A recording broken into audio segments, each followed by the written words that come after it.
찬송가 208장입니다.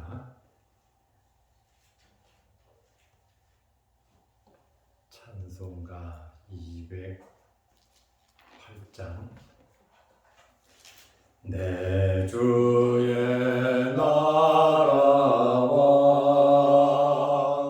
주 계신 성전과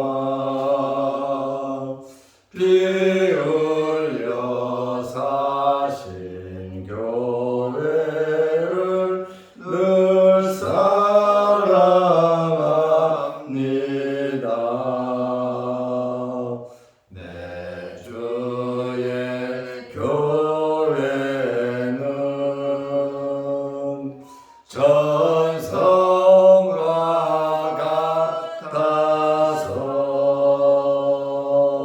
눈동자같이 아기사 늘 보아시네.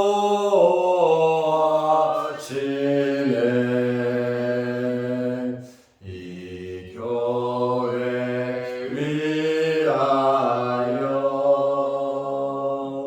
눈물과 기도로 내 생명 다하기까지 늘 봉사합니다.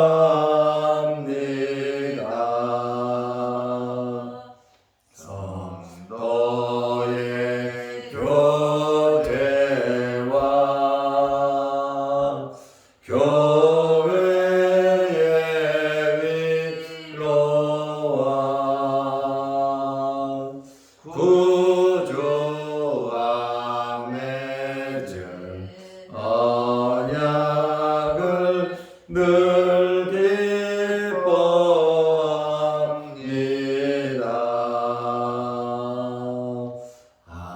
하늘의 영광과 베푸신 은혜가 진리와 함께 영원히 시온에 넘치네. 아멘. 사도신 경으로 우리의 신앙을 고백하겠습니다. 전능하사 천지를 만드신 하나님 아버지를 내가 믿사오며 그의 아들 우리 주 예수 그리스도를 믿사오니 이는 성령으로 잉태하사 동정녀 마리아에게 나시고 본디오 빌라도에게 고난을 받으사 십자가에 못 박혀 죽으시고 장사한 지 사흘 만에 죽은 자 가운데서 다시 살아나시며 하늘에 오르사 전능하신 하나님 우편에 앉아 계시다가 저리로서 산적 죽은 자를 심판하러 오시리라. 성령을 믿사오며 거룩한 공회와 성도가 서로 교통하는 것과 죄를 사하여 주시는 것과 몸이 다시 사는 것과 영원히 사는 것을 믿사옵나이다. 아멘. 하나님의 말씀 누가복음 9장 1절 2절 말씀입니다. 예수께서 12 제자를 불러 모으사 모든 귀신을 제어하며 병을 고치는 능력과 권위를 주시고 하나님의 나라를 전파하며 앓는 자를 고치게 하려고 내보내시며. 아멘. 2절 말씀까지 보았습니다. 오늘부터 누가복음 9장을 봅니다. 새벽 설교 누가복음 1권 마지막 장입니다. 말씀을 통해서 날마다 은혜가 넘치고 믿음이 자라고 영적인 성장이 있으시기를 바랍니다. 아멘. 누가복음 9장 1절에서 6절 말씀은 12명의 제자들을 내보내신 예수님에 대한 말씀입니다. 마태복음 10장에 나오고 마가복음 6장에 나오는 말씀입니다. 예수님께서 12명의 제자들을 내보내시면서 능력과 권위를 주셨습니다. 누가복음 9장 1절 말씀에 보면 예수께서 12제자를 불러 모으사, 구약 시대에는 12지파가 있었습니다. 구약에 대비하여 12명의 제자를 부르셨습니다. 5장 3절에서 11절 말씀에 보면 베드로, 안드레, 야고보, 요한을 처음으로 부르시고 6장 12절에서 16절에 12명의 제자가 완료되었습니다. 예수님께서 12제자를 불러 모으신 것은 예수님의 주권으로 선택하신 겁니다. 많은 사람들이 예수님을 따랐고 서로 12명의 제자가 되겠다고 해서 12명의 제자가 된 것이 아니라 전적으로 예수님께서 12명을 선택하셨습니다. 12명의 제자를 불러 모으시고 모든 귀신을 제어하며 병을 고치는 능력과 권위를 주시고 그랬습니다. 예수님께서 제자들을 부르시고 훈련시키시고 능력과 권위를 주셔서 세상 속으로 선교지로 내보내신 겁니다. 그냥 내보내신 것이 아니라 능력과 권위를 주시면서 내보내셨습니다. 우리도 하나님의 자녀가 되었고 예수님의 부름을 받았습니다. 세상에서 살아가면서 제자들에게 주었던 능력과 권위가 여러분들에게 있으시기를 바랍니다. 아멘. 예수님께서 12명의 제자들을 부르신 것은 주님께서 이 땅에 오신 목적, 하나님의 영원한 경륜, 하나님의 뜻을 이루시기 위함이었습니다. 예수님께서 제자들을 선택하시기 전에 정말 많이 기도를 하셨고 12명의 제자 명단을 발표하기 전에 밤새도록 예수님께서 기도하신 것을 우리는 알 수 있습니다. 예수님께서 그냥 12명 딱 이렇게 짜가지고 부른 것이 아니라 많은 사람들, 좀 지나면 70명을 전도대로 파송하는 내용도 있습니다. 그러니까 예수님을 따르는 사람들이 굉장히 많았는데 그 중에서 12명을 선택하신 겁니다. 이렇게 예수님께서 12제자를 내보내시면서 사명을 감당할 수 있도록 선교할 수 있도록 능력과 권위를 주셨다고 하는 그러한 말씀입니다. 첫째는 모든 귀신을 제어할 수 있게 해 주셨습니다. 마태복음과 마가복음에는 더러운 귀신이라고 나와 있는데 누가는 모든 귀신을 제어할 수 있게 해 주셨습니다. 두 번째는 병을 고치는 능력과 권위, 다시 말하면 권세를 주셨습니다. 병을 고치는 능력과 권위는 사람에게서 나온 것이 아니라 예수 그리스도에게로부터 부여받은 겁니다. 그러니까 이 능력은 주님의 것이고 주님의 이름으로 이 능력과 권위가, 권세가 나타난다고 하는 그러한 말씀입니다. 이러한 귀신을 제어하고 병을 고치는 능력과 권위는 초월적인 하나님의 능력이고 영적인 능력이라고 하는 말씀입니다. 하나님의 나라를 전파하며 기적을 행하라고 이러한 능력과 권위를 주신 겁니다.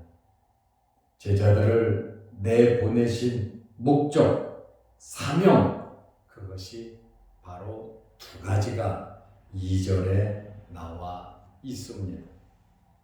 누가복음 9장 2절 말씀에 보면 하나님의 나라를 전파하며, 첫째가 하나님의 나라를 전파하는 겁니다. 둘째가 앓는 자를 고치게 하려고 내보내시며, 내보내시는 목적 두 가지를 누가는 간략하게 아주 핵심적으로 말을 하고 있습니다. 하나님 나라 전파입니다. 그리고 앓는 자, 병든 자를 고치라고 이렇게 내보내신 것입니다. 하나님의 나라를 전파하라. 하나님의 나라는 마태복음 6장 10절 말씀에 보면 주기도문에서 나옵니다. 하나님의 나라가 임하기를, 하나님의 나라가 임한다, 이렇게 예수님께서 날마다 기도하라고 말씀하신 주기도문에 나와 있습니다. 바로 하나님의 나라가 임하기를 우리는 기도해야 하고, 하나님의 나라가 임하기를 바라며 우리는 계속 보내심을 받은 자로서 세상에서 살아야 하는 것입니다. 예수님께서 세례를 받으시고 마귀에게 시험을 받으시고 공생애를 시작하시면서 마태복음 4장 17절에 천국이 가까웠다, 하나님의 나라가 가까웠으니 회개하라고 예수님께서 첫 번째 외침이 바로 하나님의 나라입니다. 하나님의 나라는 미래의 완성이 됩니다. 하나님의 나라가 계속해서 확장되고 지금 이루어져 가고 있습니다. 그러므로 우리는 하나님의 나라를 위하여 일을 해야 하는 것입니다. 우리가 살아서 하나님의 자녀가 된 부름을 받은 목적이 하나님의 나라를 위해서 우리는 일을 해야 하는 것입니다. 그래서 먼저 그의 나라와 그의 의를 구하는 그러한 생활을 우리가 해야 되는 것입니다. 하나님의 나라를 전파하는 것이 영적인 일이라면 병을 고쳐주는 것은 육적인 일이라고 할 수 있습니다. 육적인 문제, 육신적인 문제를 해결하는 것도 엄청 중요한 일입니다. 병자를 고치는 일, 그 자체가 중요하다라고 하는 그러한 말씀입니다. 하나님의 나라를 전파하고 앓는 자를 고치게 하려고 내보내셨다고 하는데 영혼 구원에 비하여 하나님의 나라에 비하여 앓는 자를 고치는 것은 좀 2차적인 것으로 생각할 수 있습니다. 그렇다고 해서 앓는 자를 고치는 육신적인 문제를 해결하는 것을 우리가 무시해서는 안 된다. 영적인 생활과 육적인 생활이 병행해서 이루어져야 된다고 하는 그러한 말씀이에요. 왜냐하면 우리는 육신을 가지고 있기 때문입니다. 영적인 일 못지않게 육적인 일도 중요하다는, 다시 좀 쉽게 말하면 교회 일, 예배드리는 일 가장 중요하죠. 우리의 본업이니까. 그거 못지않게 우리의 가정과 우리의 생업도 중요하다는 거예요. 한쪽으로 치우쳐서 영적인 일을 등한히 하고 육적인 일을 등한히 하는 것은 하나님의 자녀로서 올바른 삶의 자세가 아닙니다. 영적인 생활을 잘해서 육적인 생활이 복받아야 되고, 육적인 생활을 잘해서 영적인 생활의 은혜가 넘쳐야 되는 겁니다.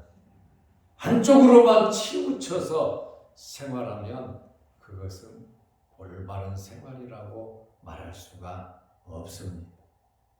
예배드리는 일, 교회 와서 주일을 거룩히 지키고 예배드리고 봉사하고 섬기는 맡은 직분 감당하는 것 너무 중요한 일이고 복받은 일입니다. 그거 못지않게 가정에서, 학교에서, 일터에서 나에게 주어진 일을 하는 것도 동일하게 하나님께 예배 드리는 일임을 우리는 알아야 하는 것입니다. 어느 것이 더 중요하냐? 아닙니다. 다 중요한 일입니다. 그래서 예수님께서 12명의 제자들을 불러 모으사 모든 귀신을 제어하며 병을 고치는 능력과 권위를 주시고, 주신 이유가 뭡니까? 하나님의 나라를 전파하며 앓는 자를 고치게 하려고 내보내시며, 이렇게 말씀을 하고 있습니다. 예수님께서도 친히 이 두 가지 일을 하셨습니다. 우리도 예수님의 이 말씀을, 예수님께서 행하신 것을 우리도 기억해야 하는 것입니다. 예수님께서 제자들을 내보내시면서 하나님의 나라를 전파하고 병든 자를 고치라고 말씀을 하셨습니다. 이러한 사명 우리도 받은 겁니다. 영적인 일과 육적인 일, 또 세상 속에서 영적인 것을 채워주고 육적인 것을 채워줄 수 있는 능력 있는 우리가 되어야 합니다. 왜냐하면 예수님께서 능력과 권위를 주셨다고 말씀하시고 있습니다. 능력과 권위를 주시고 그 다음에 내보내시며, 그냥 보낸 게 아니라 주님께서는 능력과 권위를 주시고 내보내셨다. 그러니까 내 일이 아니고 주님의 일이다라고 하는 그러한 말씀입니다. 우리 남은 생에 하나님의 나라를 위한 하나님의 일 해야 합니다. 그리고 육적인 우리의 삶, 가정에서부터 시작해서 먹고 사는 모든 일도 하나님의 일과 동일하게 우리는 생각하고 믿고 그대로 살아가야 하는 것입니다. 내일은 주일입니다. 모든 백성들이 주의 전에 나와 하나님의 나라를 구하고 하나님의 나라 확장을 위하여 애쓰고 또 영적인 은혜를 받고 이제 또 한 주간 한 주간 말씀대로 육적인 삶을 통하여 크신 주님의 능력과 권위를 받아 사용할 수 있는 복받는 저와 여러분들이 되시기를 바랍니다. 기도하겠습니다. 하나님 아버지, 한 주간도 은혜 안에 새벽 예배를 드리며 함께 기도하게 하심을 감사합니다. 오늘부터 누가복음 9장을 보게 되고 누가복음 9장을 통해서 하나님의 은혜가 우리에게 임하고 우리의 믿음이 자라고 또한 영적인 성장이 있게 하여 주옵소서. 영적인 생활과 육적인 생활이 따로 분리된 것이 아니라 하나 된 것을 우리가 알게 하시고 영적인 생활도 귀하고 육적인 생활도 귀함을 알고 하나님 앞에서 모든 우리의 삶이 예배가 되게 하여 주옵소서. 내 힘, 내 능력으로 내가 가진 것 갖고 살아가는 것이 아니라 주님께서 주시는 능력과 권위를 받아 영적인 삶과 육적인 삶을 살아가게 하여 주시옵소서. 내일 거룩한 주일 주회전에 나와 예배드리는 일에 힘쓸 수 있는 저희들 되게 하옵시며 이 땅에 살아가는 동안 하나님께서 주시는 모든 복을 받아 누리게 하옵소서. 오늘 새벽에도 기도합니다.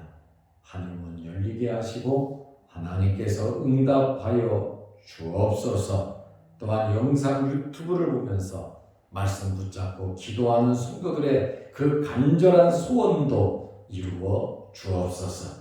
특별히 육신의 질병으로 어려움을 당하는 성도들 일일이 기억하여 주시고 이 새벽에 찾아가 주시고 머리부터 발끝까지 안수 안찰하셔서 성령의 능력으로 깨끗이 치료받게 하옵소서. 예수님의 이름으로 기도드리옵나이다. 아멘. 하늘에 계신 우리 아버지여, 이름이 거룩히 여김을 받으시오며 나라 임하옵시며 뜻이 하늘에서 이룬 것 같이 땅에서도 이루어지이다. 오늘날 우리에게 일용할 양식을 주옵시고 우리가 우리에게 죄 지은 자를 사하여 준 것 같이 우리 죄를 사하여 주옵시고 우리를 시험에 들게 하지 마옵시고 다만 악에서 구하옵소서. 대개 나라와 권세와 영광이 아버지께 영원히 있사옵나이다. 아멘.